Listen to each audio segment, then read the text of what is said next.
ఓం శ్రీ గురుభ్యో నమః. ఓం గం గణపతయే నమః. ఓం ఐం సరస్వత్యే నమః.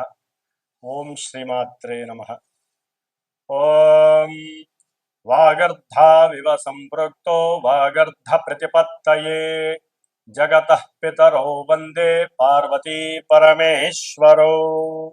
ఓం చతుర్భుజే చంద్రకళావతంసే కుచోన్నతే కుంకుమరాగశోనే पुण्ड्रेक्षुपाशाङ्कुशपुष्पबाणहस्ते नमस्ते जगदेकमातः श्रीवाग्देव्यै नमः.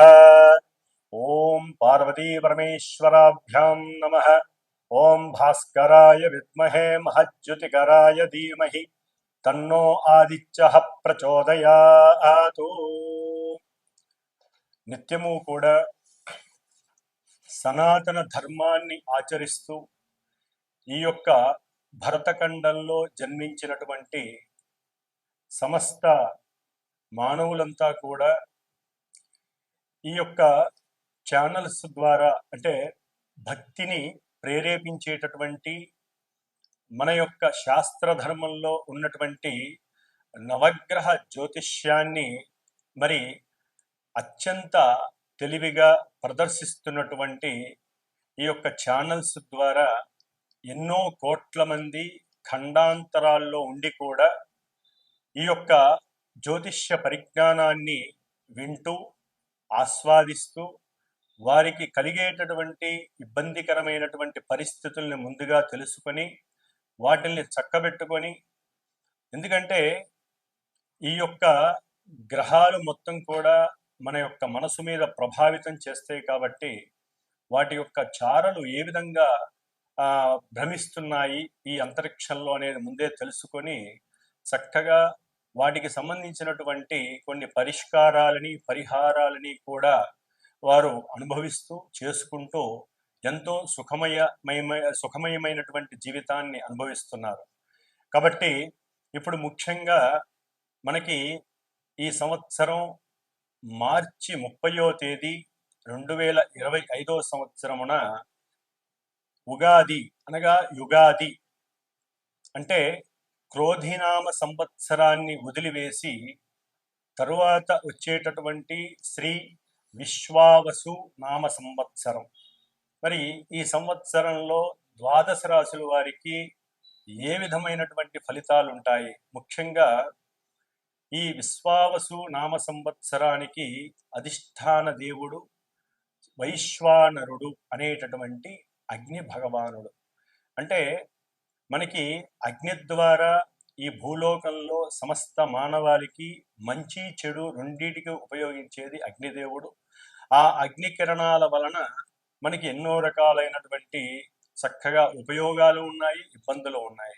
కాబట్టి అగ్నికి అధిష్టాన దేవుడు ఆ సూర్య భగవానుడు కాబట్టి ఆయన యొక్క కాంతి కిరణాలు లోకాలన్నీ కూడా చక్కగా ప్రకాశింపజేస్తూ లోకాన్ని సుభిక్షంగా ఉంటూ ఆరోగ్యాన్ని ప్రసాదిస్తూ సమస్త జీవరాశుల్ని కూడా పోషిస్తున్నటువంటి ఆ సూర్య భగవానుడికి శ్రీ విశ్వావసు నామ సంవత్సరంలో వచ్చేటటువంటి గ్రహాల యొక్క స్థితిగతులన్నీ కూడా ఆయన వలన రక్షించాలని మనస్ఫూర్తిగా కోరుకుంటూ, మరి ఈ యొక్క శ్రీ విశ్వావసు నామ సంవత్సరంలో ప్రజలందరూ కూడా తమ యొక్క కుటుంబాలలో ఉన్నటువంటి సమస్త జనులతో విశ్వాసంగా, భక్తితో, ప్రేమతో, ఎటువంటి గొడవలు కలహాలు లేకుండా వారికి ఉన్నటువంటి గ్రహస్థితి రీత్యా అంటే జన్మజాతకంలో వారు అనుభవిస్తున్నటువంటి గ్రహాల యొక్క దశలు కానీ,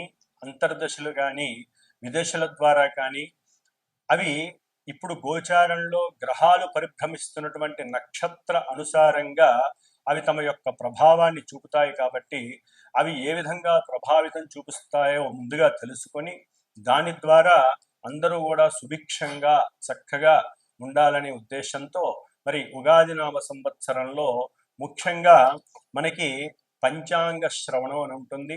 మరి ఈ పంచాంగ శ్రవణం ద్వారా అందరూ కూడా ప్రతినిత్యము పంచాంగాన్ని చూడటం అలవాటు చేసుకోవాలి. ఎందుకంటే పంచాంగము అంటే పంచభూతాల చేతిలో వాటి యొక్క వాటి యొక్క అధీనంలో ఉండేటటువంటి మన యొక్క పంచేంద్రియాలను చక్కగా వృద్ధి చేసి, అంటే బుద్ధిని జ్ఞానాన్ని వృద్ధి చేసే విధంగా ఈ పంచాంగం మనకి తోడ్పడుతుంది. నిత్యము మానవాళికి ఉపయోగపడేటటువంటి ఎన్నో రకాలైనటువంటి శుభ ప్రయాణాలు కావచ్చు, శుభ కార్యాలను కావచ్చు, ఈ తిథి వార నక్షత్ర యోగ కరణాల ద్వారా తెలుసుకోవడం అనేటటువంటిది చాలా ముఖ్యమైనటువంటి విధి విశేషం. మరి ఈ యొక్క పంచాంగం ద్వారా మానవాళికి తిథేశ్చ శ్రియమాప్నోతి అనగా తిథిని తెలుసుకోవటం ద్వారా చక్కగా లక్ష్మీ అనుగ్రహం కలుగుతుంది. అట్లాగే వారాత్ ఆయుష్వర్ధనం, ఈరోజు ఏ వారము అని తెలుసుకోవడం ద్వారా ఆయువు పెరుగుతుంది అని అర్థము. అట్లాగే నక్షత్రాత్ హరతే పాపం, నక్షత్రాన్ని తెలుసుకోవటం ద్వారా మనం చేసుకున్నటువంటి ఇంతకు ముందు రోజు వరకు ఉన్నటువంటి పాపాలన్నీ కూడా హరించేటటువంటి పరిస్థితి నక్షత్రం ద్వారా తెలుస్తుంది. యోగా రోగనాశనం, అంటే యోగాలు మనకి 27 యోగాలు ఉంటాయి. నక్షత్రాలు 27 అట్లాగో యోగాలు కూడా 27 ఉంటాయి. నక్షత్రానికి యోగానికి లింక్ అయి ఉంటుంది కాబట్టి ఆ యోగం ద్వారా మనలో ఉన్నటువంటి సమస్త రోగాలు కూడా పటాపంచలైపోయి సంపూర్ణ ఆరోగ్యవంతులం అవుతాము. అట్లాగే చివరిగా మరి కరణాత్ కార్యసిద్ధిస్తూ, మనకి మొత్తం మీద 11 కరణాలు ఉంటాయి. మరి ఈ కరణాలను తెలుసుకోవడం ద్వారా ఈ రోజు ఏ కరణం మంచిదా చెడుదా అని తెలుసుకోవడం ద్వారా సమస్త కార్యాలు ఆ రోజున ఫలప్రాప్తి ఫలసిద్ధి కలుగుతుంది.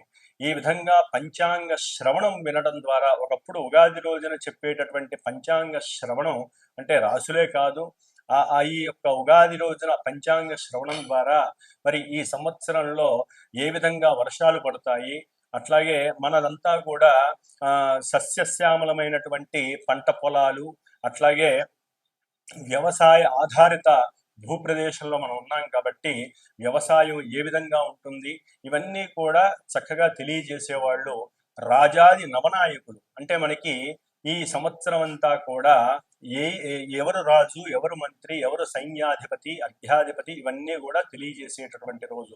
మరి ఈ విశ్వావసు నామ సంవత్సరంలో ముఖ్యంగా ఆదివారం అవటం ద్వారా, ఆదివారానికి గ్రహరాజు అయినటువంటి రవి రాజు కాబట్టి రాజుగా ఆయనకే పోర్ట్ఫోలియో వచ్చింది.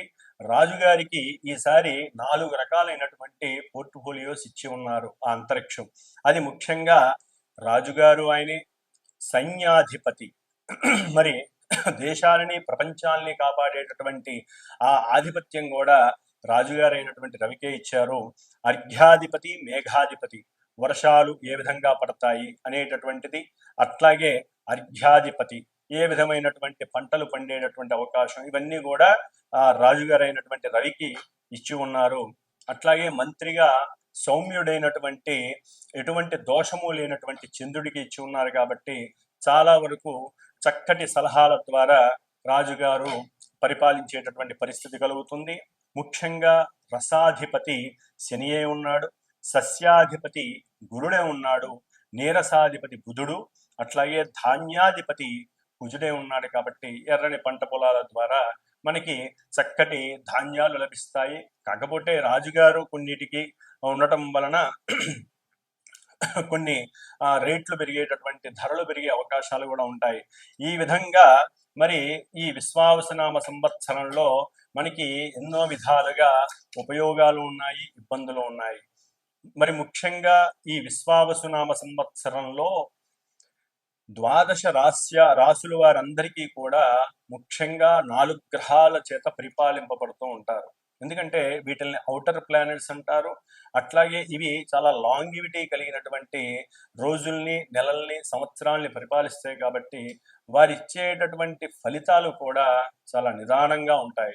కాబట్టి ముఖ్యంగా ఈ యొక్క సంవత్సర ఫలితాలను తెలుసుకునేటటువంటి విధి విశేషంలో ఏ రాశుల వారికి గురుడు ఎక్కడున్నాడు, ఆయన ఎప్పుడు వక్రించి ఉన్నాడు, అట్లాగే శని ఏ రాశిలోకి మారుతున్నాడు, ఆయన ఏ నక్షత్రంలో ఉంటున్నాడు, అట్లాగే రాహువు ఎప్పుడు మారుతున్నాడు, ఏ రాశిలోకి మారుతున్నాడు, కేతువు ఏ విధంగా మారుతున్నాడు అంటే గురు శని రాహుకేతువుల యొక్క రాశుల యొక్క మారటము, నక్షత్రాలు వారు ఏ నక్షత్రాల్లో ఉంటే ఆ నక్షత్రాలకు సంబంధించిన ఆధిపత్య పోర్ట్ఫోలియోస్ని వారు ఆ రాశులకి ప్రసాదిస్తారు. కాబట్టి మరి ఎప్పుడెప్పుడు వారు మారుతారు, అట్లాగే ఏ ఏ రాశుల వారికి ఏ విధమైనటువంటి సుఖ సౌఖ్యాలు ఉంటాయి, వ్యాపార అభివృద్ధి ఉంటుంది, ఇవన్నీ కూడా మనకి కావలసినటువంటి శుభకరమైనటువంటి విషయాలన్నీ కూడా మరి ఈ శ్రీ విశ్వావసునామ సంవత్సరంలో యుగాది సందర్భంగా మనం ద్వాదశ రాశి ఫలితాల్ని తెలుసుకుందాము.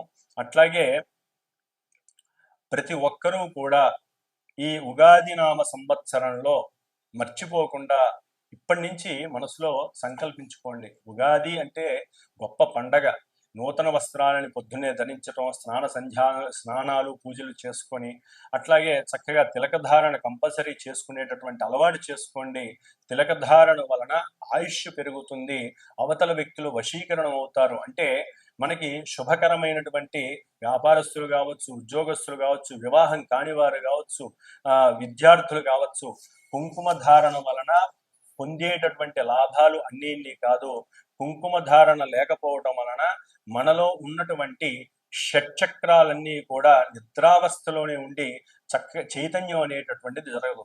ఆజ్ఞాచక్రంలో ఎప్పుడైతే మనం తిలక ధారణ, దాన్ని బొట్టు అంటారు, స్త్రీలే కాదండి పురుషులు అందరూ కూడా ధరించగలిగితే గనక చిన్నదో పెద్దదో, ఎరుపుదో తెలుపుదో గ్రీన్దో ఎవరికి నచ్చిన కలరు వారు కంపల్సరీ తిలకధారణ చెయ్యండి.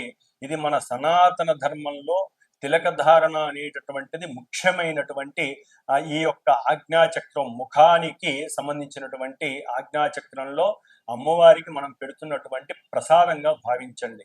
ఉదయాన్నే బొట్టు పెట్టిన వాళ్ళు మళ్ళీ స్నానం చేసేంత వరకు కూడా బొట్టు అట్లాగే ఉంటుంది. కాబట్టి బొట్టు పెట్టడం అలవాటు చేసుకోండి.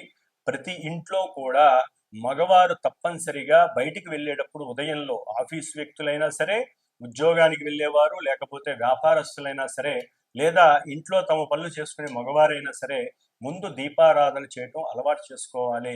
ఎందుకంటే ఒక్క పూట మీరు దీపారాధన మీకు తోచినటువంటి ఆవు నెయ్యో, నువ్వుల నూనె, కొబ్బరి నూనె మీ గ్రహస్థితిని అనుసరించి చక్కగా చేయండి. దాని ద్వారా మీ ఇంట్లో అష్టైశ్వర్యాలు కలుగుతాయి. స్త్రీలు తర్వాత చేసే వాళ్ళ దీపారాధనలో పూజలు వారు చేసుకుంటారు. మగవారు మాత్రం దీపారాధన చేసుకొని భగవంతుడి నమస్కారం చేసుకొని బయటికి వెళ్తే ఆ ఇల్లు ఎప్పుడు సుభిక్షంగా ఉంటుంది. ఆ కుటుంబంలో ఎటువంటి పరిస్థితులు అంటే ప్రతికూలమైనటువంటి పరిస్థితులు, అశౌచాలు కలగకుండా ఉంటాయని శాస్త్రం నిర్దేశించింది. కాబట్టి తప్పకుండా దీపారాధన చేయండి.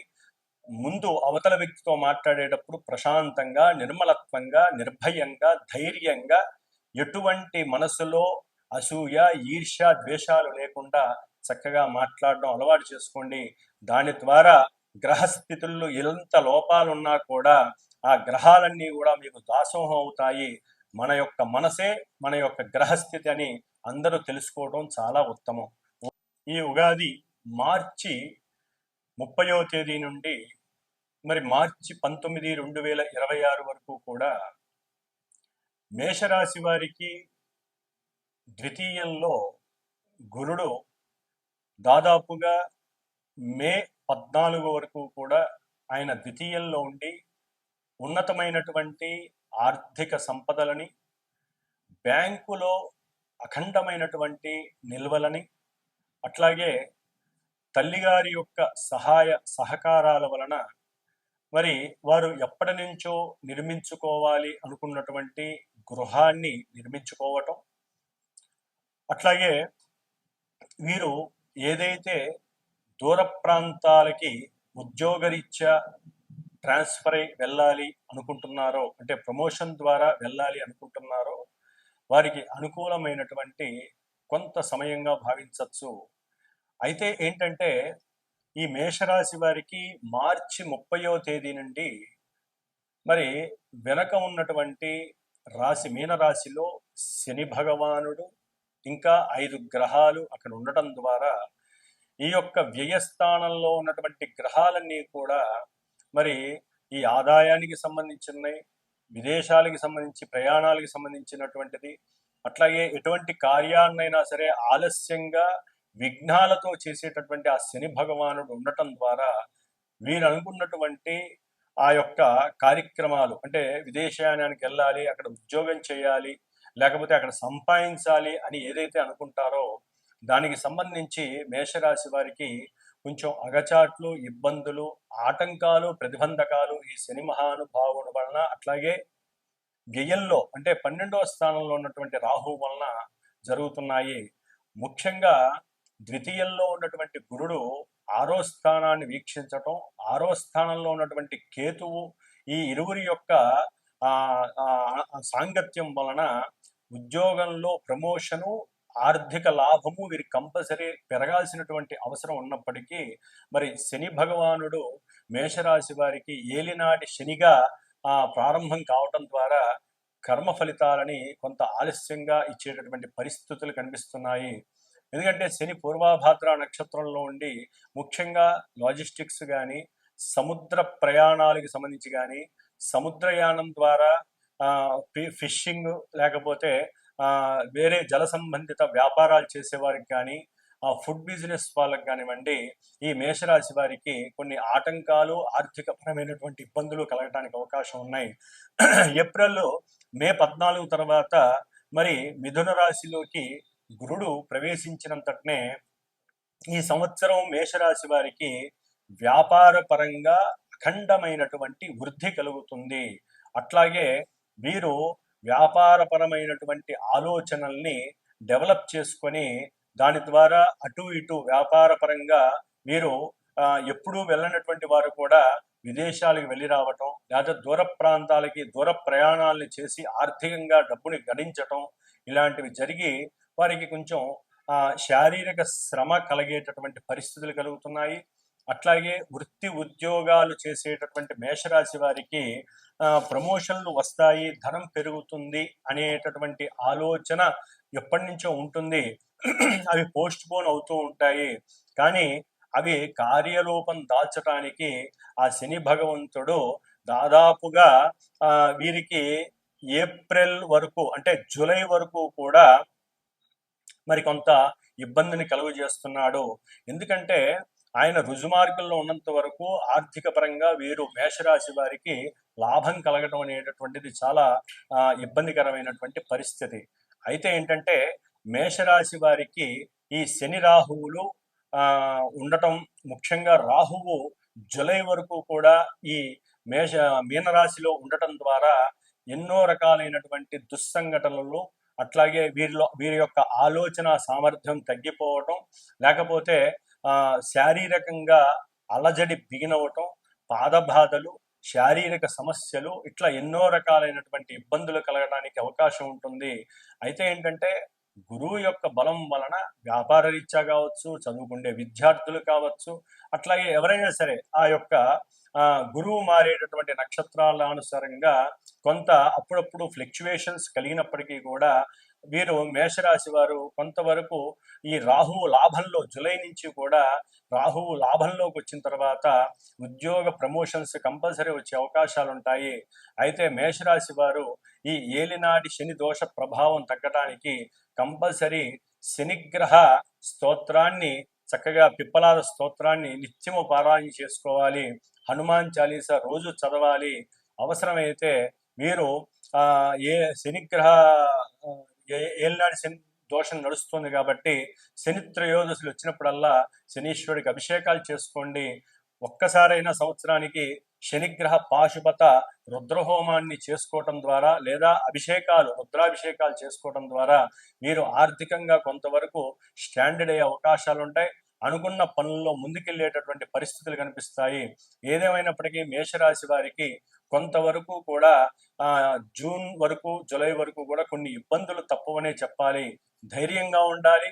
మానసికమైనటువంటి ఆలోచనలు అటు ఇటు మారకుండా సాధ్యమైనంత వరకు దైవం మీద ధ్యానం పెట్టి ఏకాగ్రతతో ఉంటే అన్ని విధాల చదువులో కానీ, విద్యలో కానీ, లేకపోతే ఉద్యోగంలో కానీ, వ్యాపారంలో కానీ మీకంటూ ఒక కీర్తి ప్రతిష్టలు సంపాదించుకునే అవకాశం మీ చేతుల్లోనే ఉంది, మీ మనసు మీద ఆధారపడి ఉంది.